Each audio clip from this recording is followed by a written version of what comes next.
Hello, BA 275 students. Let's look at the first practice question of Chapter 3. Okay, so this question says the global engineering hired the following numbers of the Class 1 engineers during the first 6 months of the past years and assume the data represents from a sample. Okay, so we can notice it has the different years. Okay, the 6 months. Here we from January to February, and then March, April, May, and June.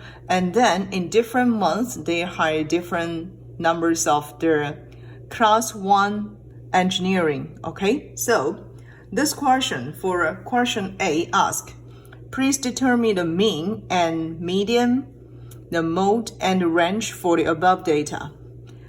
So in order to compute the mean, median, mode, and range, so let's first review what we have learned in this chapter. So mean means the average of all the data values. So this is the formula to compute the mean. We always use X bar to represent for sample mean.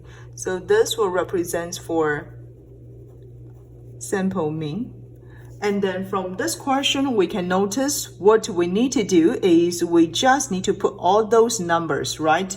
So we can just use 3. That will be the numbers of the numbers of the engineer hired in January, right? And then plus 2, plus 4, plus 2, plus 6, plus 0, divide 6 months, okay? So finally, we can get the mean here will equal 2.833, okay? So this is the way that we can compute for the simple mean.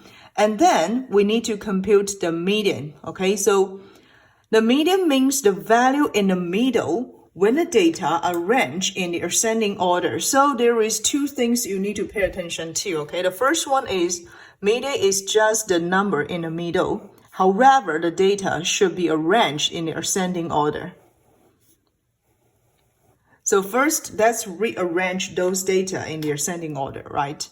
So June, there is no engineers hired. So we just put 0 here, and then followed by 2. There are 2 2s, right?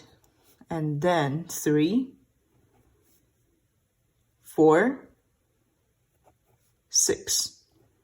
So from this way, we arrange all the data in the ascending order. And then we need to find out the value in the middle, right?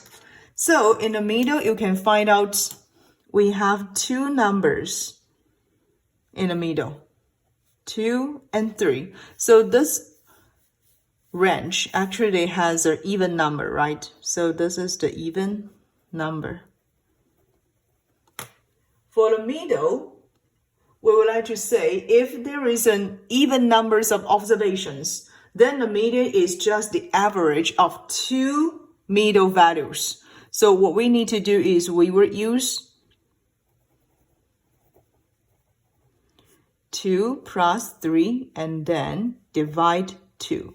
Therefore, we can get a median here will equal 2.5. This is because of our data set has an even numbers of observations. If the data set just has an odd number of observations, then the median is just the middle value. Now let's look at mode. How to compute the mode. So the mode is the value that occurs with the greatest frequency, which means appears most times, okay?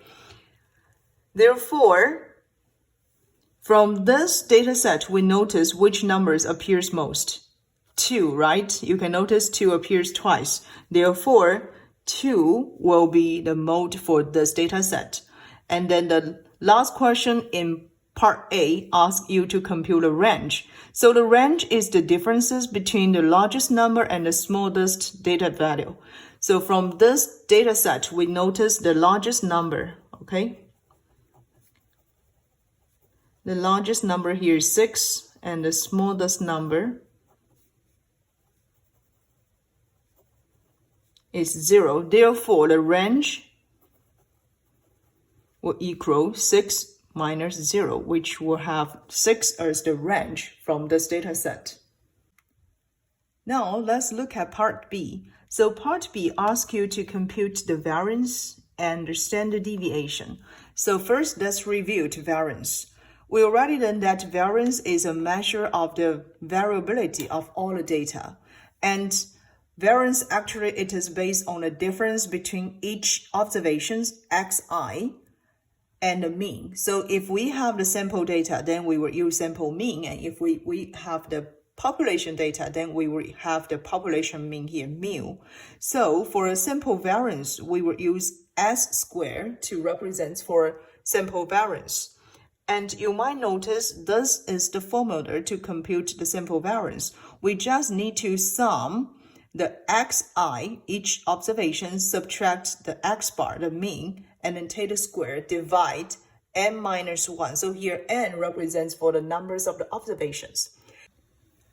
For the population variance, sigma squared, we will use the summation of xi, subtract population mean, and then square, right? Divide the numbers of the data in the population. So this is how we compute sample variance and population variance. So let's go back to this data set. As far as we know from the part A, x bar equal 2.833, okay? So this is the x bar that we already compute from part A. Then what we can do to get a sample variance, we have S squared will equal 3 minus 2.833 square plus the second month, okay, February, 2 minus 2.833 square plus March, 4 minus 2.833 square plus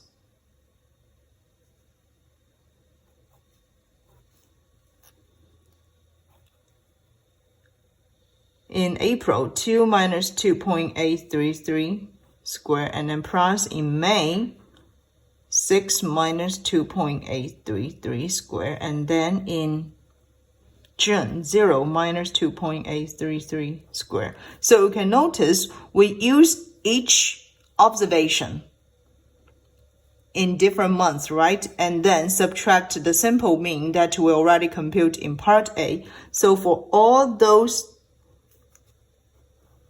summation here, we divide the numbers of the observations, 6 minus 1. So finally, we can get the sample mean here. So finally, we can get the sample variance will equal 4.166. Okay, you can use calculator to get this information. And then finally, it asks us to compute the standard deviation. Actually, standard deviation is just the positive square root of the sample variance. Therefore, we can have our standard deviation